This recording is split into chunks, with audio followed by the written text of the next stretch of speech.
اعوذ باللہ من الشیطان الرجیم بسم اللہ الرحمن الرحیم اتخذ اللہ ابراہیم خلیلا صدق اللہ العظیم وصدق رسولہ النبی الکریم ان اللہ وملائکتہ یصلون علی النبی یا ایہا الذین آمنوا صلوا علیہ وسلموا تسلیما اللہم صلی علی سیدنا و مولانا محمد معدن الجود والکرم وآلہ وبارک وسلم۔ تمام تعریفیں حمد و ثنا اللہ تعالیٰ جل مجدہ الکریم کے لیے۔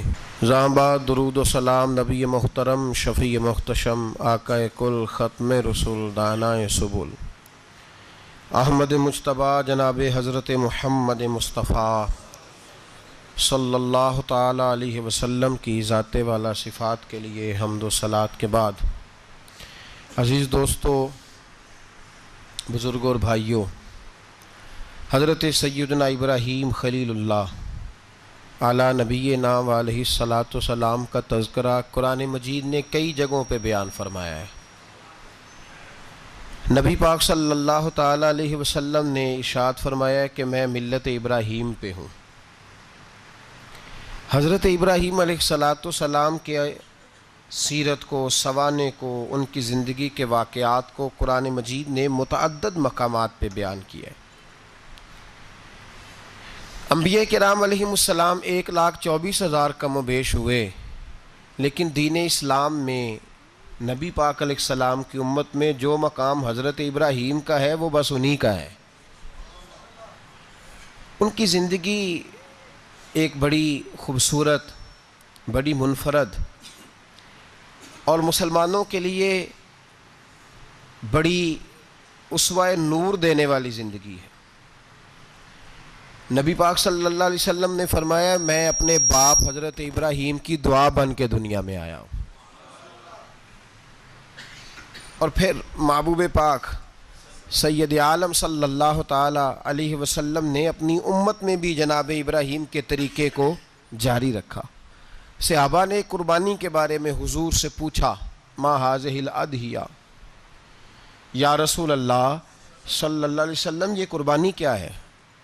تو فرمایا، سنت ابیکم ابراہیم، یہ تمہارے باپ حضرت ابراہیم کا طریقہ ہے، یہ تمہارے باپ حضرت، حالانکہ قربانی نبی پاک صلی اللہ علیہ وسلم کا بھی طریقہ ہے، لیکن فرمایا تمہارے باپ حضرت ابراہیم کے ذکر کو باقی رکھا۔ اللہم صلی علی محمد وعلی آل محمد کما صلیت علی ابراہیم وعلی آل ابراہیم، ان کے تذکرے کو باقی رکھا دین کے اندر۔ حضرت ابراہیم بڑی امتیازی شان والے نبی ہیں، بڑی امتیازی شان والے۔ رب کریم کا وہ دوست جس نے کوئی چیز بچا کے نہیں رکھی، ہر شے ہی اپنے رب کی بارگاہ میں پیش کر دی۔ چند چیزوں سے انسان کو بڑا پیار ہوتا ہے، گھر اسے بڑا پیارا ہوتا ہے۔ وہ بڑا خوبصورت ہوٹل، 5 اسٹار ہوٹل میں رہا، وہ اسلام آباد گیا، کسی سفر پہ گیا تو بڑے اعلیٰ قسم کے اس کو کھانے ملے، بڑی چیزیں ملی، لیکن کبھی دائیں کروٹ کبھی بائیں کروٹ۔ تو ساتھ بیڈ پہ دوست تھا، تو اس نے کہا صاحب سو جاؤ، تو اس نے کہا یار جو مزہ اپنے گھر میں سونے کا ہے وہ کسی اور جگہ تھوڑی ہے۔ گھر بڑا پیارا ہوتا ہے، انسان کو لگاؤ ہوتا ہے، جس بے تکلفی سے، سکون سے، آرام سے انسان اپنے گھر میں وقت بتاتا ہے، کہیں اور مشکل ہو جاتا ہے۔ دوسرا، انسان کو اولاد بڑی پیاری ہوتی ہے، بڑی عجیب شے ہے، نہ ہو تب بھی بڑا دکھ ہے، اور ہونے کے بعد بھی اس کی بڑی آزمائشیں، یہ بڑی ایک میٹھی چیز ہے۔ اولاد ایک بڑا عجیب سا میوہ ہے، پتہ نہیں یہ کس انجیکشن کا نام ہے کہ چھاتی پر چڑھ جائے تو اللہ سکون عطا فرما دیتا ہے، پتہ نہیں کس ٹھنڈی دولت کا نام رب کریم نے اولاد رکھا ہے، بڑی پیاری ہوتی ہے اولاد۔ پھر تیسری چیز انسان کی اپنی جان ہے، اور یہ اتنی قیمتی شے ہے کہ اللہ کریم نے فرمایا کہ اگر تیری گردن پہ کوئی آدمی پستول رکھ کے، تلوار تیرے گلے پہ رکھ کے کہے نہ کہ رب کا انکار کر دے ورنہ مار دوں گا، تو فرمایا وقتی طور پہ میری ذات کا انکار کر پر جان بچا جا۔ اگر تم مرنے کے قریب ہو گیا ہے اور حرام شے کھائے بغیر تو بچ نہیں سکتا، مر جائے گا، تو فرمایا چل تو اس طرح کر، حرام کھا کے جان بچا، پر جان بچانا فرض ہے، ضروری ہے۔ وطن بڑا پیارا، اولاد بڑی پیاری، جان بڑی پیاری، پر حضرت ابراہیم سے رب کریم نے فرمایا چل ابراہیم کوئی چیز دے، تو کہا یا اللہ تینوں ہی تیرے نام پہ قربان کرتا ہوں، تیری ہوئی ساری، ہر شے تیری۔ حضرت ابراہیم نے دین کے لیے، آپ شہر بابل کے قریب پیدا ہوئے تھے، وہاں سے مصر آئے، مصر سے فلسطین آئے، اور فلسطین سے آ کر کے کعبہ آباد فرمایا۔ زندگی سفروں میں گزری، سفر ایک تکلیف والی چیز ہے، پر حضرت ابراہیم نے وطن چھوڑ دیا، گھر چھوڑ دیا۔ جان بڑی عزیز ہوتی ہے اصل میں نا، جب انسان جد و جہد کرتا ہے نا دین کے لیے، تو اس کے راستے میں بڑی چیزیں آتی ہیں، کبھی اولاد، کبھی گھر، کبھی باہر، کبھی حکومتیں، کبھی سیاستیں، کبھی چدراہٹیں، اس کے راستے میں بڑا کچھ آتا ہے، اور اسے ہر چیز کو فیس کرنا پڑتا ہے۔ گھر کے اندر بھی جنگ ہوتی ہے اور گھر کے باہر بھی لڑائی ہوتی ہے، یہ آسان ہے ہی نہیں۔ ہم تو خیر ہتھیار چھوڑ کے پھینکنے والے لوگ ہیں، ہم بھولے بھالے لوگ ہیں، ہم کہتے ہیں میں نے تو کہا تھا مہندی نہ کرو، پر بیٹے نہیں مانے، بھولے جو ہوئے۔ اسی طرح حالانکہ اگر وہ بیٹا کہے نا کہ ابا جی لاؤ زندگی میں سارا کچھ میرے نام کرو، تو پھر ہم بھولے نہیں ہوتے، اور اس وقت ہم تیز ہوتے ہیں، کہتے ہیں یہ کیسے ہو سکتا ہے، ہاتھ کاٹ کے دے دوں۔ اس وقت نہیں، دین کے معاملے میں بھولے ہوتے ہیں۔ بیٹا بد مذہب کے پاس جا رہا ہے تو اس وقت ہم بھولے بھالے ہیں، کوئی عرض نہیں، لیکن اگر وہ اپنی پسند کی شادی کرے ہمیں کراس کر کے، پھر ساتھ ہی ہم تیز ہو جاتے ہیں۔ تو حضرت ابراہیم نے جب دین کے لیے نکلے تو جد و جہد کی، گھر کے اندر بھی گھر کے باہر بھی۔ آپ کے والد کا نام طارق ہے، وہ توحید پرست تھے، ایماندار تھے، پرہیزگار تھے۔ آپ کے چچا کا نام آزر ہے، وہ بت پرست تھے، بت بیچا کرتے تھے۔ حضرت سیدنا ابراہیم علیہ السلام جب میدان عمل میں نکلے تو حضرت ابراہیم علیہ السلام نے اپنے گھر سے جہاد شروع کیا، لڑنا پڑا۔ گھر کے اصولوں سے، چچا نے جو رواج بنائے ہوئے تھے اس رواج سے ٹکرائے۔ فرمایا میں اپنے گھر کے اندر یہ بت پرستی نہیں ہونے دیں گا۔ چچا کو ایک دفعہ نہیں، بار بار 100 دفعہ سمجھایا۔ آپ کا چچا بت بنا کے بیچا کرتا تھا۔ حضرت ابراہیم علیہ السلام تھوڑے بڑے ہوئے تو کہنے لگا کہ چلو میرے ساتھ، تم بھی بت بیچنے ہیں، ہمارا کاروبار ہے۔ حضرت ابراہیم ساتھ نکلے تو بت پکڑا ہے، گندے پانی کے اندر اس بت کو ڈبوتے ہیں، کہتے ہیں کسی نے خریدنا ہے تو خرید لو، نہ یہ نفع دے سکتا ہے نہ نقصان دے سکتا ہے، جو اپنا آپ نہیں بچا سکتا تمہیں کیا بچائے گا، خریدنا ہے تو خرید لو۔ چچا کہنے لگا تو کاروبار چمکا رہا ہے کہ تباہ کر رہا ہے۔ گھر میں بڑے معاملات خراب ہوئے، جھگڑے ہوئے، لیکن حضرت ابراہیم علیہ السلام ایک منٹ کے لیے بھی اپنے گھر کے اندر بھی کمپرومائز کرنے کو تیار۔ یہ تھوڑا مشکل میں نے پہلو چھیڑ دیا ہے، یہ تھوڑا مشکل پہلو چھیڑ دیا ہے۔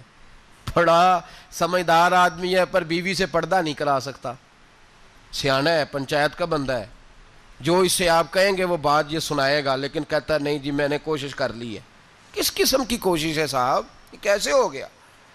حضرت ابراہیم علیہ السلام نے گھر کے اندر سے فرمایا نہیں کرنے دوں گا، گھر کے اندر بھی ٹکرائے، فرمایا تم جو بھی ہو، پاش پاش کیا چچا کے اصولوں کو، اور باہر جب نکلے تو صرف علاقے کے چیئرمین سے نہیں ٹکرائے، ایم پی ایم این اے وزیر مشیر سے نہیں ٹکرائے، سپر پاور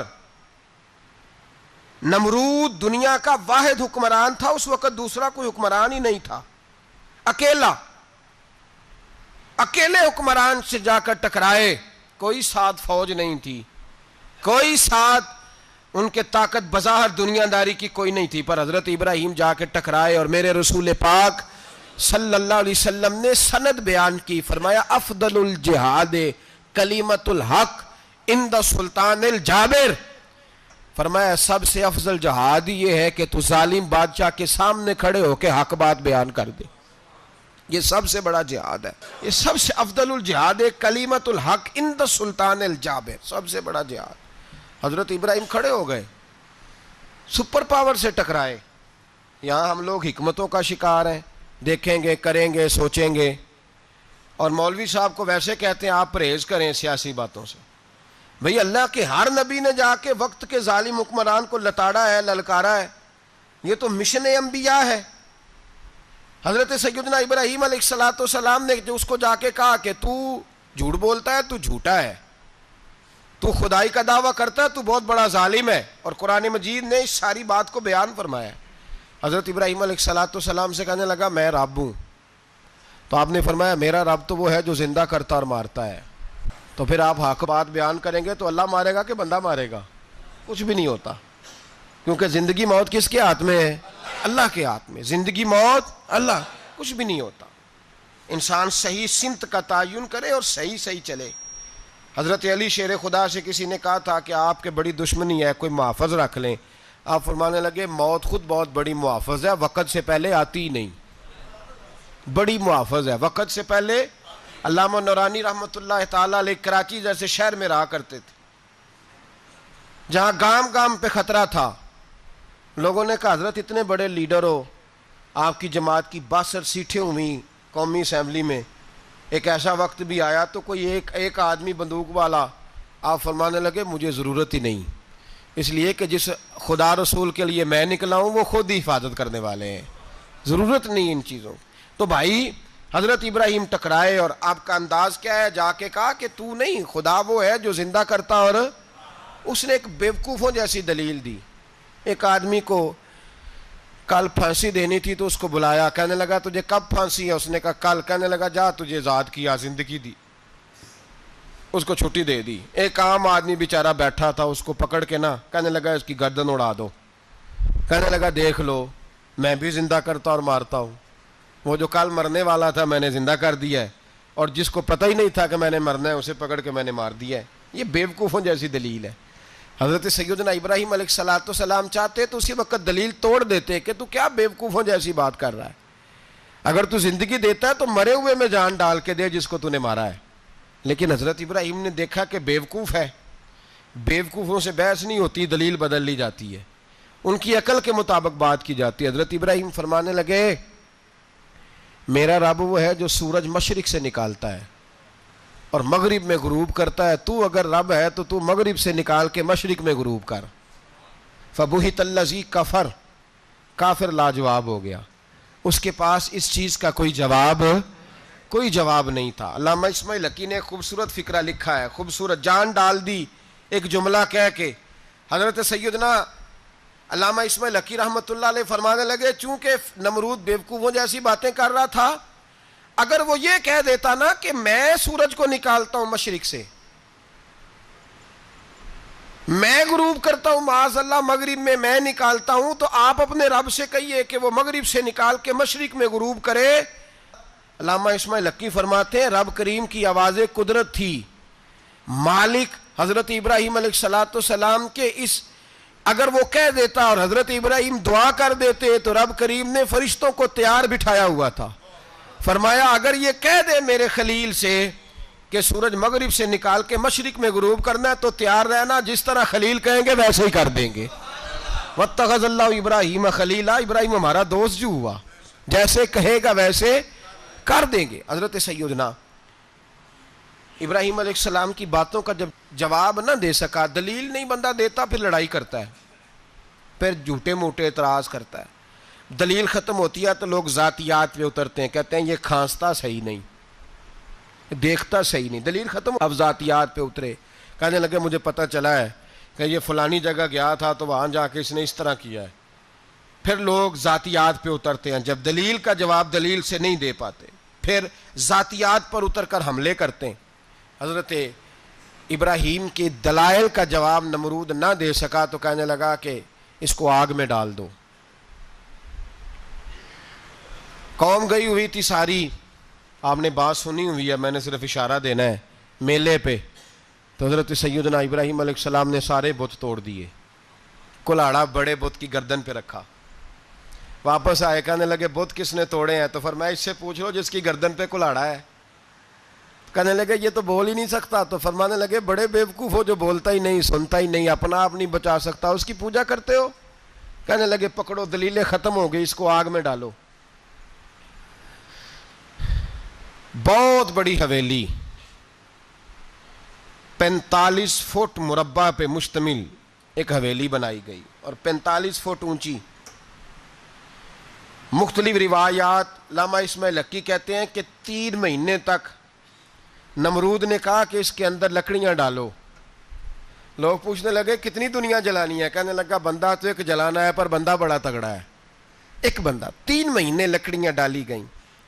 اور لوگوں کی جو تہمات ہوتی ہیں نا وہ بڑی عجیب ہوتی ہیں. تہمات میں نے بڑی تفصیل سے رمضان المبارک میں گفتگو کی تھی. بدشگونی تہمات لوگ لیتے ہیں. اس وقت بھی لوگ تہمات کا شکار ہو گئے. عقیدہ بگڑ جاتا ہے تو وہ عجیب و غریب باتیں کرنے لگتا ہے. تہمات کا شکار ہو گئے. بیبیاں نظر مانتی, میں بیمار ہوں, اگر صحیح ہو گئی تو اتنے من لکڑی دوں گی حضرت ابراہیم کی آگ جلانے کے لیے. ایک عورت لے کے جا رہی ہے لکڑیاں, تو ایک نیک دل آدمی نے اس سے پوچھا کہاں جا رہی ہو؟ کہنے لگی میں نے منت مانی تھی تو حضرت ابراہیم علیہ السلام کو معاذ اللہ جلانے کے لیے لکڑیاں لے کے جا رہی ہوں. تو وہ رب کریم کے بندے کہنے لگے تو ڈھونڈتی رہے گی, تجھے وہ جگہ ملے گی نہیں. وہ بی بی کئی مہینے گھومتی رہی, جگہ ہی نہیں ملی جہاں لکڑیاں ڈالنی, ماری گئی. تہمات کا شکار ہوئے بہت سارے لوگ. تہمات کا بھائی, تہمات دین کے اندر منع ہے. تہمات دین میں کوئی نظر ماننا, کوئی کسی بزرگ کے مزار پہ جا کے سالے ثواب کے لیے کوئی چیز ماننا, یہ تو درست ہوا. لیکن غیر شرعی نظریں مان لینا کہ میں آگ کے گرد چکر لگاؤں گا, میں جناب وہاں جا کے یہ والا تماشا کروں گا, میں دھاگا باندھوں گا, میں رسا کاٹوں گا, میں وہاں گندے اور سے پانی پیوں گا, ان کی شریعت اجازت, یہ تہمات ہیں, بدشگونی ہے. دین میں ان کی کوئی گنجائش. آپ نظر ماننے سے پہلے بھی کسی عالم سے رابطہ کریں کہ میں منت مانگنے لگاؤں تو کیسے ماننی چاہیے, اس کا طریقہ پوچھیں. ایسے ہی غلط چیز کی منت تھوڑی مان لی جائے گی. بہرحال آمدام برسر مطلب حضرت ابراہیم کے لیے آگ جلائی گئی. 45 فٹ اونچی آگ ہے, پرندہ بھی اوپر سے گزرتا ہے تو نیچے گر جاتا ہے جل کے. اتنے دن لگا کے آگ جلائی گئی. اب حضرت ابراہیم کو جلایا جانے لگا ہے. یہاں تو موجیں ہے نا, جو کسی ادارے کا سربراہ ہے اس کے لیے موج ہے, کسی جگہ آفیسر بن گیا تو موج ہے, پیر صاحب کے لیے موج ہے, علامہ صاحب کے لیے موج ہے, خطیب صاحب کے لیے موج ہے. جلنا کس کو پڑتا ہے؟ بحال ہی کوئی نہیں رہا الا ماشاء اللہ. وہ لوگ گزر گئے جو تکلیفیں سہ کے کام کرتے تھے, گزر گیا زمانہ. حضرت سیدنا ابراہیم علیہ السلام کو جلایا جانے لگا ہے تو اب اتنی بڑی آگ ہے تو ڈالیں کیسے؟ شیطان نے تجویز دی کہ منجنیق بناؤ. منجنیق, بڑے بڑے بانس باندھ کے ان کے نیچے رسا باندھو. وہ جس طرح جھولنے کے لیے جھولا بنایا جاتا ہے, اس طرح ایک منجنیق پرانے زمانے میں اس میں پتھر رکھ کے پھینکے جاتے تھے دشمنوں پہ. وہ منجنیق بنائی گئی کہ دور سے حضرت ابراہیم کو پھینکیں گے. ہاتھ حضرت ابراہیم کے باندھ دیے, پاؤں مبارک باندھ دیے, پوری زمین پہ ایک نام لینے والا خدا کا. اور اس کو آج رسیوں میں جکڑا ہوا ہے. جب پھینکا جانے لگا نا آگ میں, حوریں رونے لگیں, فرشتے تڑپنے لگے, اے اللہ یہ کیا ہونے لگا ہے؟ ایک تیرا خلیل اور وہ بھی آگ میں. فرمایا جاؤ جا کے اس سے کہو اگر تمہاری مدد لیتا ہے تو اسے بچاؤ. ہوا کا فرشتہ آیا, کہا ابراہیم اگر تو کہے. او بھائی, ان چیزوں کو کہانی سمجھ کے نہ سنا کریں, یہ داستان نہیں, یہ وہ طریقے ہیں جو ہمارے رسول نے ہمیں اپنانے کا حکم ارشاد فرمایا ہے. جو عقیدے, یہ وہ نظریات ہے جو ہمیں اوڑھنے کو کہا گیا. اپنے رب کریم کی رضا پہ راضی رہنے کے یہ وہ خوبصورت مواقع ہیں صوفیاء نے جن کو بنا کر سمجھا کر ہم تک پہنچایا ہے. یہ ہے اہل طریقت کی باتیں. وہ کہتے ہیں یار جس حال میں رکھے راضی رہنا ہے. حضرت ابراہیم علیہ السلام کو پھینکا جا رہا ہے, فرشتہ آیا, اے اللہ کے خلیل اگر حکم دو تو اتنی ہوا چلاؤں کہ نمرودی جل جائیں سارے, آگ ان پہ پھینک دی جائے. آپ نے فرمایا تو جا, تجھ سے مجھے کوئی کام نہیں. تھوڑی دیر کے بعد پانی کا فرشتہ آیا, کہا حضور اتنی بارش برساؤں گا کہ آگ بجھ جائے گی. فرمایا تو جا, تجھ سے کوئی کام نہیں. اب جب منجنیق میں رکھ دیے گئے, آگ میں جانے کا لمحہ ہے, تیاری ہے, حضرت جبریل امین حاضر خدمت ہوئے. کہا ابراہیم کوئی حاجت؟ فرمایا تجھ سے کوئی نہیں. کہا چلو مجھ سے نہیں تو رب کریم سے ہی بات کر لو, مجھے پتا ہے میں چھوٹا ہوں, آپ مجھ سے مدد کیوں لوگے, رب کریم سے ہی بات کر لیں. تو حضرت ابراہیم کہنے لگے جبریل یہ بتا, رب کو نہیں پتا اس کا خلیل کس حال میں ہے؟ اسے نہیں پتا میں کس حال میں ہوں, میرے ہاتھ بندھے ہیں, پیر بندھے ہیں آگ میں, اسے نہیں پتا. بتایا تو اسے جاتا ہے جسے خبر نہ ہو. تو اگر اسے پتہ ہے تو اگر وہ جلانے پہ راضی ہے تو میں بھی جلنے کو تیار ہوں. میں تیار ہوں. اسے کہو ٹھیک ہے. حضرت سیدنا ابراہیم علیہ السلام کو منجنیق میں ڈال کے جو پھینکا آگ میں, یا نار کونی بردم و سلاما علی ابراہیم, اللہ نے فرمایا اے آگ میرے ابراہیم پہ ٹھنڈی بھی ہو جا اور سلامتی والی بھی ہو جا. حضرت ابراہیم کو 2 فرشتوں نے بٹھا دیا زمین پہ. پھول کھلے ہیں, کونپلیں مہک رہی ہیں, کلیاں خوشبو دے رہی ہیں. حضرت ابراہیم نے سر سجدے میں رکھ دیا. سبحان اللہ والحمد للہ ولا الہ الا اللہ واللہ اکبر.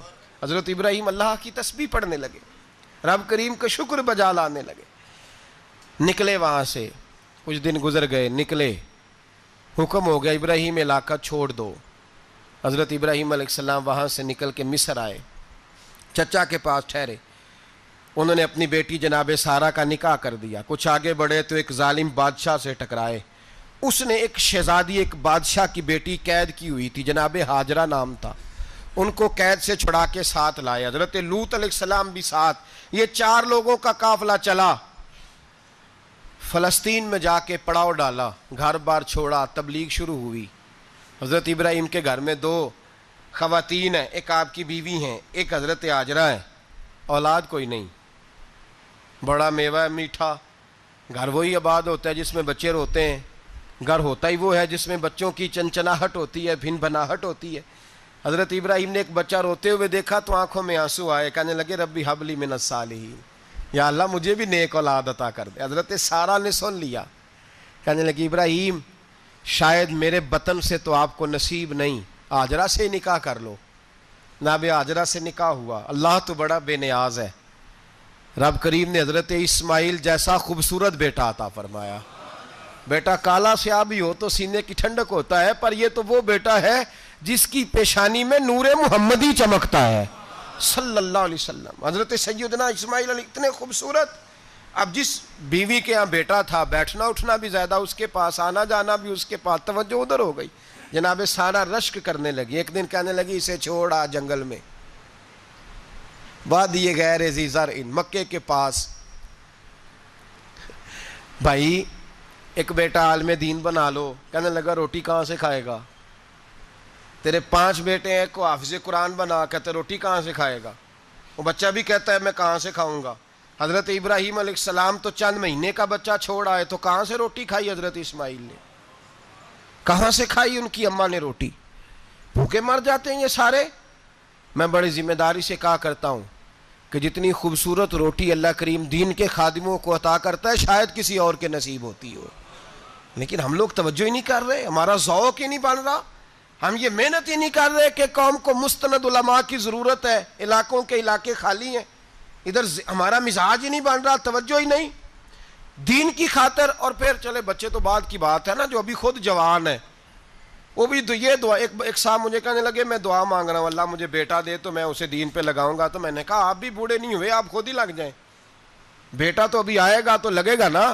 تو آپ تو اس وقت ہے تو آپ تو پہلے لگے نا صاحب. 2 گھنٹے تو نکال کے آئے, دین سیکھنے کو کافی ہے.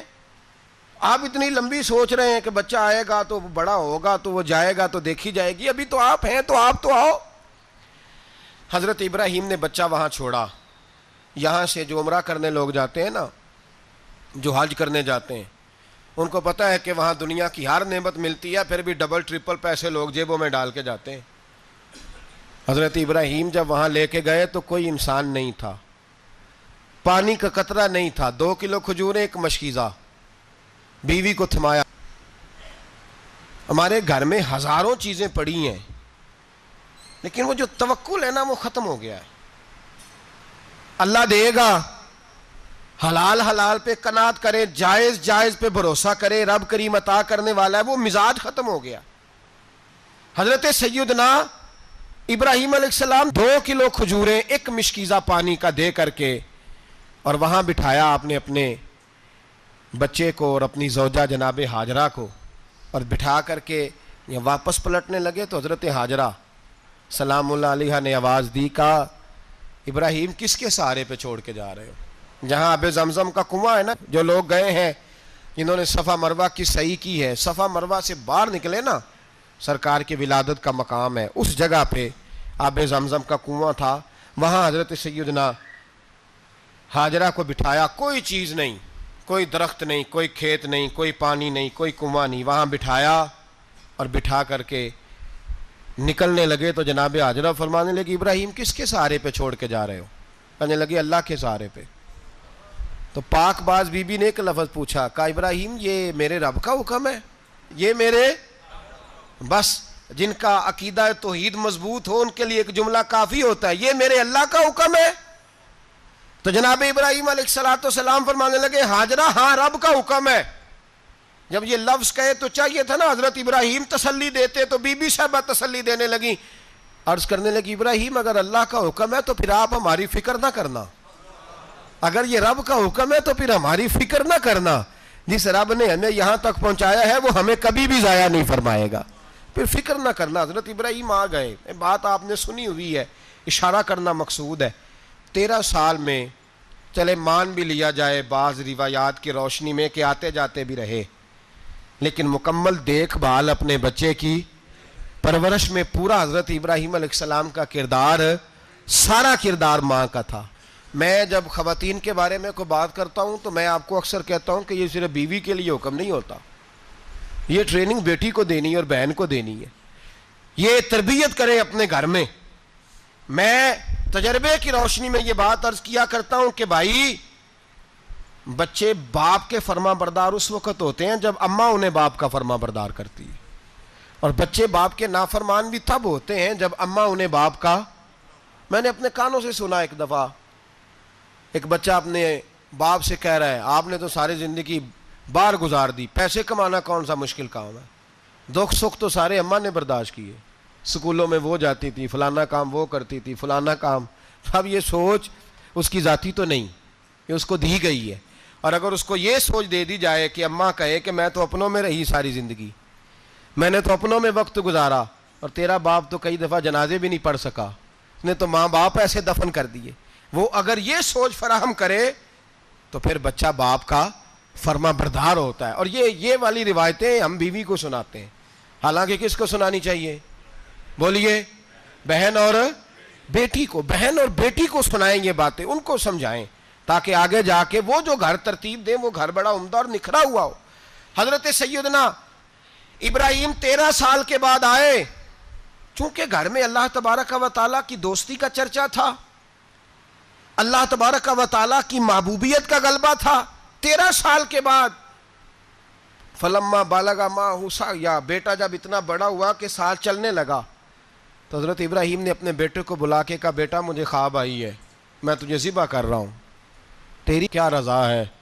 تو حضرت اسماعیل کہنے لگے یا ابت افعل ما تؤمر، ابا جی اللہ جیسے حکم دیتا ہے میرے ساتھ ویسے ہی کریں، جیسے اللہ حکم دیتا ہے ویسے ہی، بولیے، ویسے ہی کریں۔ حضرت ہاجرہ کو کہا کہ ایک دوست نے دعوت کی ہے تو وہاں جا رہے ہیں، بی بی مطمئن ہے، تفصیلات کی ضرورت نہیں، ختم بات، اعتبار ہے، مطمئن ہو گئی۔ شیطان پیچھے سے آیا اماں کے پاس، ذرا تھوڑی دیر کے لیے تصور جمائیے، یہاں تو پڑوسن آ کے کوئی بات بتا دیتی ہے خاوند کے بارے میں تو کئی مہینے جھگڑا جاری رہتا ہے، پڑوسن محلے دار۔ شیطان نے آ کے بتایا لفظ کیا ہے؟ کہا حاجرہ تمہیں پتہ ہے کہاں جا رہے ہیں؟ کہا دوست کی دعوت میں۔ تو کہنے لگے دوست کون ہے؟ رب کریم، اور ابراہیم کا خیال ہے کہ اس رب نے مجھے حکم دیا ہے کہ میں ذبح کروں۔ تو حضرت ہاجرہ کہنے لگی کبھی باپ بھی بیٹے ذبح کرتے ہیں؟ تو شیطان کہنے لگا ان کا خیال ہے کہ ان کے رب نے حکم دیا ہے۔ تو جناب ہاجرہ فرمانے لگی اگر رب نے حکم دیا تو پھر تو مجھے شیطان لگتا ہے، تو مجھے شیطان لگتا ہے۔ کہا کیا مطلب؟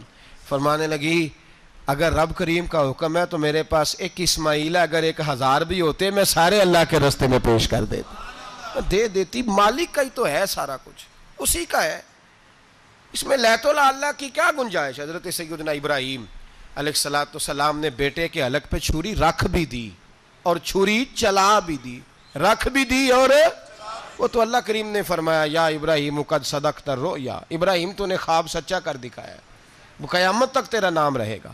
حضرت ابراہیم نے وطن بھی دیا، جان بھی دی، بیٹا بھی، اللہ کریم نے دمبے دیے، فرمایا یہ فدیہ ہے، اب یہ قربانی قیامت تک حضرت ابراہیم کے طریقے کے مطابق جاری ہے.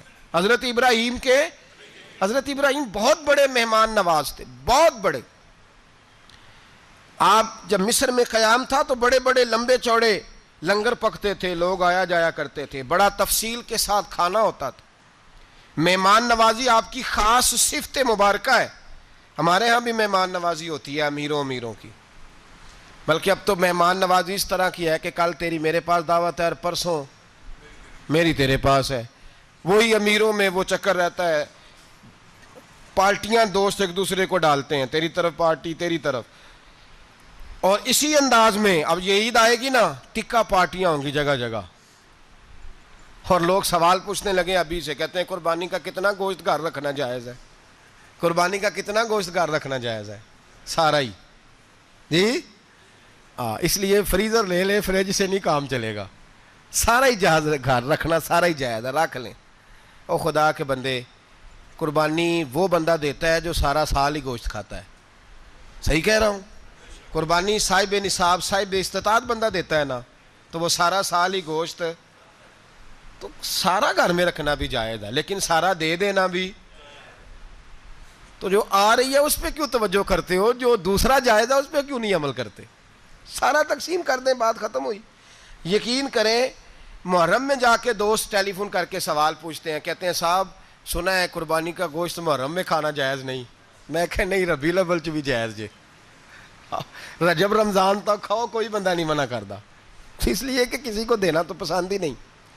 یا پھر اس میں سے جو خاص چیزیں ہیں وہ اپنی فریج میں, اور باقی جو ہے وہ دوسروں کے لیے. یہ کیا طریقہ ہے ہمارا؟ اور اسی پہ عمل ہے. اللہ تبارک و تعالی ہمیں سمجھنے کی توفیق عطا فرمائے.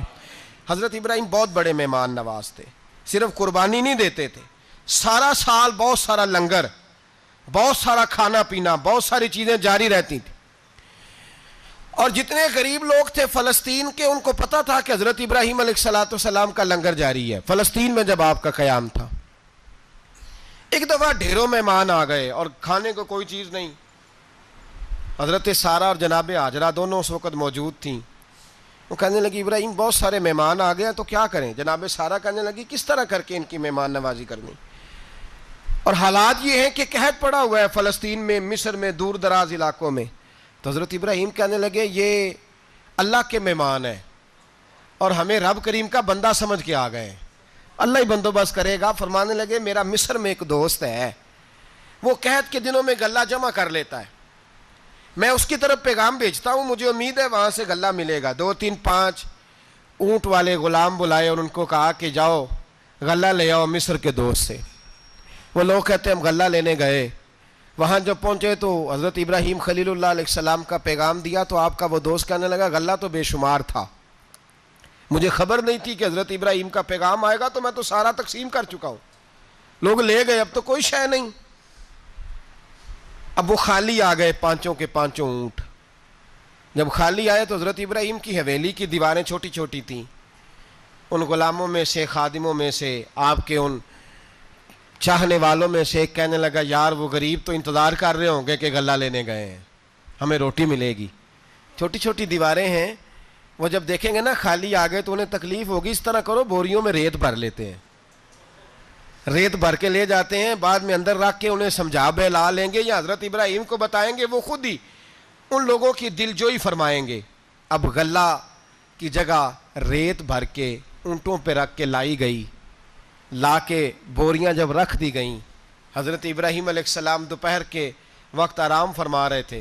بی بی سارہ اٹھی, کہتی ہیں جب میں نے دیکھا نا کہ بوریاں پہنچ گئی ہیں تو گئی, غلام کو ساتھ لیا اور اس کو جب کھولا نا تو کہتی اتنی حسین گندم میں نے پہلے کبھی دیکھی نہیں تھی, اتنا پیارا دانہ میں نے کبھی ملاحظہ ہی نہیں کیا تھا. فرماتی ہیں جب اس کو پیس کر چکی میں روٹیاں پکائیں تو خوشبو دور دور تک پھیل گئی, اعلیٰ غذا بنی, بڑے بڑے کھانے بیویوں نے مل کے پکائے, چن دیے گئے. حضرت ابراہیم اٹھے تو لوگ کھانا کھا رہے ہیں, سجدہ شکر ادا کیا, اور جب سجدے میں گئے تو وہی آنے لگی, پھر رونے لگے.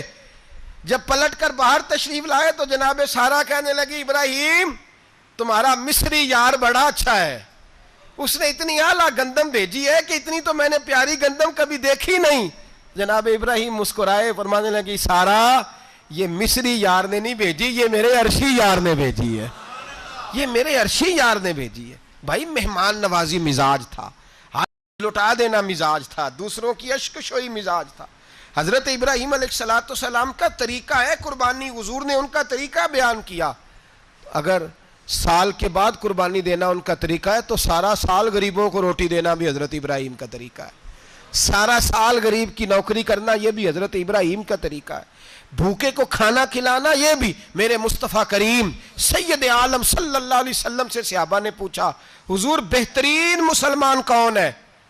بہترین مسلمان، تو حضور نے فرمایا جو سلام لینے میں پہل کرے اور غریب کو روٹی کھلانے میں سب سے اچھا ہو، وہ بہترین مسلمان ہے، زبردست مسلمان۔ ہمارے ہاں دعوتیں ہوتی ہیں تو امیروں کی، افطاریاں ہیں تو امیروں کی، اور میرے مصطفیٰ کریم علیہ السلام نے فرمایا بدترین دعوت ہے جس میں امیر بلائے جائے غریب نہ بلائے جائے، وہ بدترین دعوت حضرت ابراہیم کا طریقہ رہا، ساری زندگی مہمان نوازی۔ اور دوسرا ان کا مزاج تھا، اللہ سے پیار ہو گیا تھا نا، جب رب کریم سے محبت ہوتی ہے نا اور محبت کا احساس ہوتا ہے دل میں، پھر سجدے لمبے ہوتے ہیں۔ عام آدمی تو نماز بھی نہیں پڑھ سکتا، جس سے خدا سے محبت ہوتی ہے وہ تہجد بھی نہیں چھوڑ سکتا۔ وہ یہ محبت کی بات ہے نا، جس کو پیار ہوتا ہے اس کی تہجد بھی ہے، اس کی اشراق بھی ہے، چاشت بھی ہے، اس کے عمرے بھی ہیں، اس کے حج بھی ہیں، اس کے بار بار کعبۃ اللہ کے دیدار بھی ہیں۔ یہ محبت الہی ہے، جوش مارتی ہے۔ ان لوگ سجدہ کرتے ہیں تو اٹھتے ہی نہیں، اللہ کے بندوں سے پیار کرتے ہیں اللہ کی۔ حضرت ابراہیم کو رب کریم سے اتنی محبت تھی، اتنا پیار تھا کہ وہ آپ کی زندگی کے ہر پہلو سے چھلکتا تھا۔ ایک وقت ایسا آیا کہ اللہ تعالیٰ نے حضرت ابراہیم کو بہت زیادہ مال عطا فرمایا، اتنے اونٹ گنے نہیں جاتے، گائیں اتنی زیادہ کہ شمار نہیں ہوتی، بکرے بکریاں اتنی زیادہ کہ شمار، بہت زیادہ مال اللہ نے عطا فرمایا۔ اور ابھی کچھ عرصہ پہلے آپ پیچھے جائیں نا تو جو لفظ مال تھا وہ روپے پہ تو بولا ہی نہیں جاتا تھا، وہ جانوروں پہ بولا جاتا تھا۔ بہت زیادہ مال اللہ نے دیا، بکریاں، گائیں، اونٹ، بیل، بڑا کچھ۔ تو رب کریم نے فرشتوں سے فرمایا کہ وَاتَّخَذَ اللَّهُ ابراہیم خلیلا، ابراہیم میرا دوست ہے۔ تو فرشتے کہنے لگے یا اللہ جسے اتنا کچھ دیا جائے اس نے دوست تو بننا ہی ہوتا ہے، تو نوازا ہی بڑا ہے، اتنا مال، اتنے کھیت کھلیان، اتنا کچھ۔ اللہ کریم نے فرمایا جاؤ آزمائش کر لو، امتحان لے لو۔ فرشتہ امتحان لینے پہنچ گیا۔ حضرت ابراہیم کے جانور چر رہے ہیں چراگاہ میں، حضرت ابراہیم بھی ہیں، غلام بھی ہیں، بہت بڑا ریوڑ ہے، آپ تشریف فرمائیں۔ ایک فرشتہ آیا تو کھیت میں چھپ کے بیٹھ گیا اور بلند آواز سے کہنے لگا سبحان اللہ والحمد للہ ولا الہ الا اللہ واللہ۔ یہ تسبیح بڑی پسند ہے، محبوب نے ان کی فضیلت بیان کی۔ اب وہ حضرت سیدنا ابراہیم علیہ السلام کھڑے تھے تو وہ کھیت میں بیٹھ کے تسبیح پڑھنے لگا سبحان اللہ والحمد للہ ولا الہ الا اللہ۔ حضرت ابراہیم کہنے لگے یہ میرے رب کا نام کون لے رہا ہے؟ بڑی اس کی میٹھی آواز ہے، بڑی، کون ہے؟ ڈھونڈنے لگے، گھومتے گھومتے اس کے پاس چلے گئے، فرشتہ انسانی شکل میں۔ تو میرے رب کا ذکر کر رہا تھا؟ اس نے کہا میں ہی کر رہا تھا۔ فرمانے لگے یار ایک دفعہ پھر نہیں کرتا؟ تو کہنے لگا ابراہیم پہلے تو میں اپنی مرضی سے کر رہا تھا، تو کہتا ہے تو پیسے لگیں گے، پیسے ہیں تو کر دیتا ہوں۔ حضرت ابراہیم کہنے لگے بول تو کیا لے گا، میرے اللہ کا ذکر سنانے کا کیا لے گا؟ کہنے لگا جتنی بکریاں آپ چرا رہے ہیں ساری دے دے تو میں اللہ کا ذکر سنا دیتا ہوں۔ آپ نے فرمایا بس جا تیری ساری ہوئی، میرے رب کا ذکر سنا۔ اور پھر شروع ہو گیا سبحان اللہ الحمد للہ ولا الہ الا اللہ واللہ اکبر۔ حضرت ابراہیم علیہ السلام کیف میں یار پھر ذرا سنا، نہ علماں وچ پھسا سانو، تو یار دی گل سنا سانو، ذرا دوبارہ سنا۔ پھر سنایا، ایک دفعہ پھر کہا، فرشتہ کہنے لگا بس جی آپ کے پیسے پورے ہو گئے۔ حضرت ابراہیم کہنے لگے چل ایک دفعہ اور سنا۔ کہنے لگا پیسے لگیں گے، تو کیا لے گا؟ کہنے لگا گائیں بھینسیں ساری میری۔ فرمایا بس یار اتنی قیمت، تو سنا صحیح، سارا کچھ ہی تیرا۔ پھر شروع ہو گیا سبحان اللہ والحمد للہ ولا الہ الا اللہ واللہ اکبر۔ گائیں دے دیں، بھینسیں دے دیں، وہ ذکر سناتا ہے۔ حضرت ابراہیم کبھی مچلتے ہیں، کبھی روتے ہیں، کبھی آہیں بھرتے ہیں، تو میرے رب کا نام لے رہا ہے، ذرا پھر سے لے۔ کیف جاری ہے۔ کہنے لگا بس بھائی۔ حضرت ابراہیم فرمانے لگے تو اور لے لے جو لینا ہے، مجھے ذکر سنا۔ اس نے کہا ابراہیم بکریاں میں لے چکا، گائے بھینسیں میں لے چکا، اونٹ رہ گئے، سارے لے لوں گا پھر ذکر سناؤں گا. فرمایا جا تیرا ہوا تو ذکر سناتا رہے, میں دیتا ہوں. دے دیا, کچھ دیر ذکر کیا تو اب خاموش ہو گیا. حضرت ابراہیم خلیل اللہ علیہ السلام فرمانے لگے ذکر سنا. کہنے لگا ابراہیم اب تیرے پاس دینے کو کیا ہے, ہر چیز تو میں لے چکا. آپ فرمانے لگے یہ گائے بھینسیں بکریاں چرانے کے لیے تجھے کوئی نوکر ملازم بھی تو چاہیے نا, تو اس طرح کر مجھے رکھ لے, میں روٹی نہیں مانگوں گا, کھانا نہیں مانگوں گا, تو اللہ کا ذکر سناتا رہنا, میں تیرے جانوروں کی نوکری کرتا رہوں گا. حضرت ابراہیم علیہ السلام نے جب یہ کہا نا, فرشتے کی آنکھوں میں آنسو آ گئے. تر دامنی پہ شیخ ہماری نہ جائیے, ہم دامن نچوڑ دیں تو فرشتے وضو کریں. فرشتہ رو پڑا اور کہنے لگا ابراہیم مجھے سینے سے لگاؤ, آپ واقعی اس قابل ہیں کہ اللہ آپ کو اپنا دوست بنائے, واقعی اس قابل ہے کہ رب آپ کو اپنا. حضرت ابراہیم علیہ السلام کا خدا سے محبت کرنے کا نرالا انداز. اور میرے بھائی یہی محبت انہیں میرے مصطفیٰ سے بھی تھی. ایک نبی گھر بنا رہا ہے, دوسرا بنوا رہا ہے. حضرت اسماعیل علیہ السلام پتھر اٹھا کے لا رہے ہیں, جناب ابراہیم بنا رہے ہیں. جب خانہ کعبہ بن گیا تو کہنے لگے ربنا وابعث فیہم رسولا, اے اللہ اب اسے بسانے کے لیے اپنا آخری رسول بھی عطا فرما. نبی پاک فرماتے ہیں میں دعا ہوں حضرت ابراہیم کی. یہ قربانی حضرت ابراہیم کا طریقہ ہے. حضور نے اگرچہ نبی پاک کی اپنی سنت تھی, یہ بھی کہہ سکتے تھے سنتی و سنت ابیکم ابراہیم, میری سنت ہے اور تمہارے باپ ابراہیم کی سنت ہے. یہ نہیں فرمایا. جب صحابہ نے کہا قربانی کیا ہے, فرمایا سنت ابیکم ابراہیم, یہ تمہارے باپ ابراہیم کی سنت ہے. ہر صاحب نصاب پر قربانی واجب ہے. جو زکوٰۃ کا نصاب رکھتا ہو اس پر قربانی واجب ہے, یعنی ضروریات سے زیادہ اتنے پیسے, جتنے پیسوں سے زکوٰۃ فرض ہوتی ہے اتنے پیسے جس آدمی کے پاس قربانی سے پہلے آ جائیں اس آدمی پر قربانی کرنا واجب ہے. بکرا, چھترا, دمبا 1 سال کا یا دمبا 6 مہینے کا ہو پر اتنا بڑا محسوس ہوتا ہو کہ لگے کہ 1 سال کا ہے, اس کی قربانی ہو سکتی ہے. جانور میں کوئی عیب نہیں ہونا چاہیے, اتنا کمزور نہ ہو کہ ذبح جہاں اسے کرنا ہے وہاں وہ چل کے جا نہ سکے, اتنا کمزور جانور نہ ہو, اس کے اندر بظاہر کوئی اتنا بڑا نقص نہ پایا جاتا ہو, کانا نہ ہو, لنگڑا نہ ہو, کوئی اس کی ہاتھ نہ کٹے ہوئے ہوں, ایسا نقص جو واضح ہو. بکرا 1 سال کا, گائیں اور بھینس یہ 2 سال کی, اونٹ 5 سال کا. اب اس میں یہ ہے کہ ہمارے بہت سارے دوست چونکہ ہم دیہاتی لوگ ہیں تو پوچھتے ہیں کہ دوندا نہیں ہے تو چوگا نہیں ہے, تو یہ ہماری پنجابی کی اصطلاحات ہیں. پنجابی کی شریعت اسلامیہ نے سال بتائے ہیں, یہ تو ہم نے اپنی آسانی کے لیے, یا دیہاتوں میں جو ماحول تھا اس طرح کا جانور لیں, خوبصورت جانور لیں. جو نصاب ہے وہ بھی میں نے آپ کو بتایا, لیکن ایک اور پہلو بھی ہے. نبی پاک صلی اللہ علیہ وسلم پہ زکوٰۃ کبھی فرض نہیں ہوئی, کبھی حضور پہ زکوٰۃ فرض نہیں ہوئی. نبی پاک صلی اللہ علیہ وسلم کے پاس اتنا سرمایہ کبھی اکٹھا ہوا ہی نہیں کہ زکوٰۃ فرض ہو.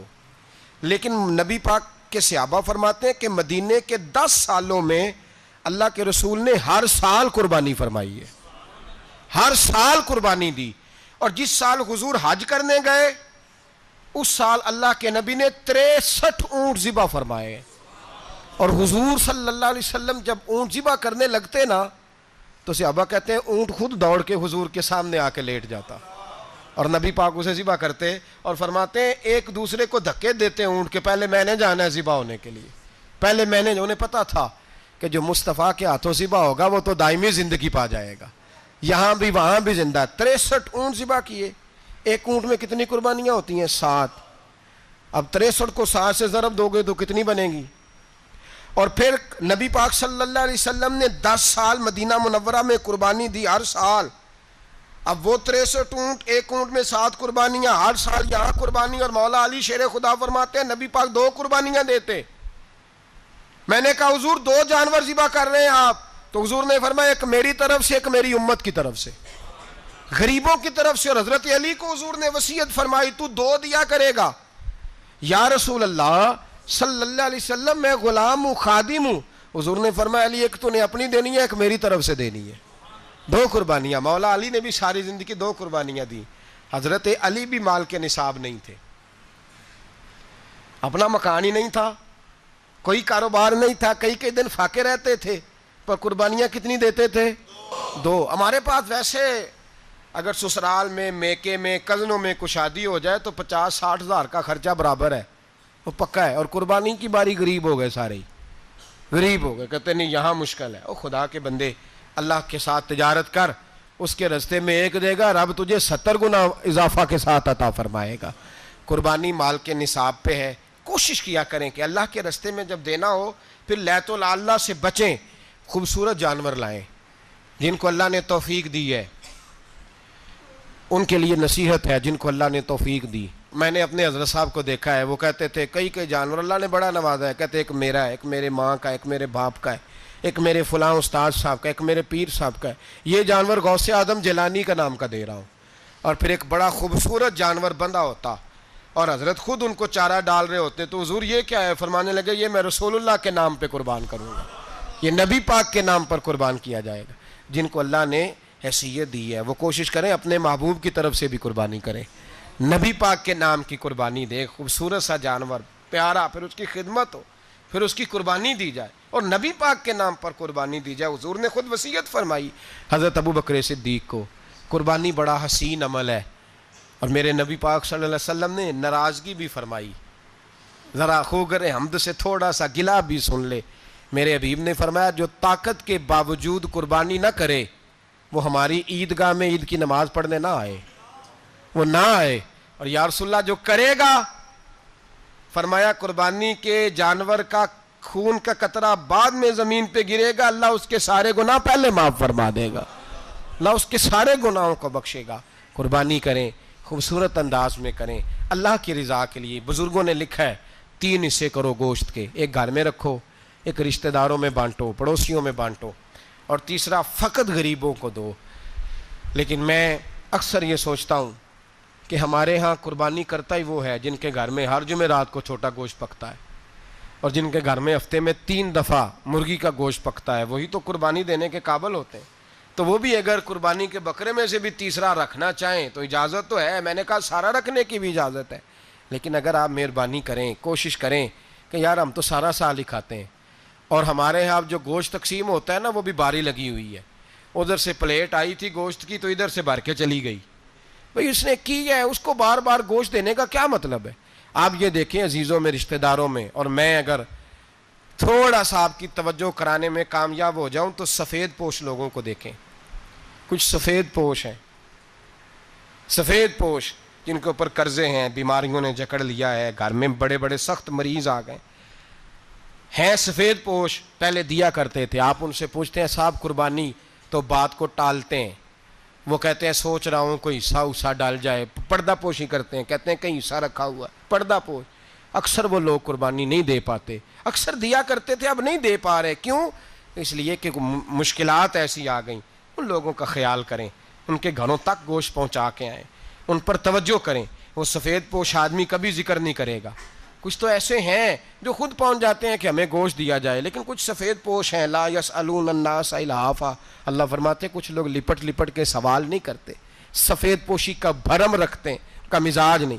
ان کی طرف دیکھیں، اپنے رشتہ داروں کو دیکھیں، خاص کر ان رشتہ داروں کو دیکھیں جن کا آپ کو پتہ ہے کہ غریب ہیں، مجبور ہیں، ان کے گھروں میں گوشت بھیجیں۔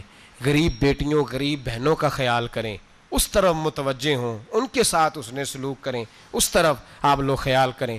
اللہ ہمیں سمجھنے کی توفیق عطا فرمائے۔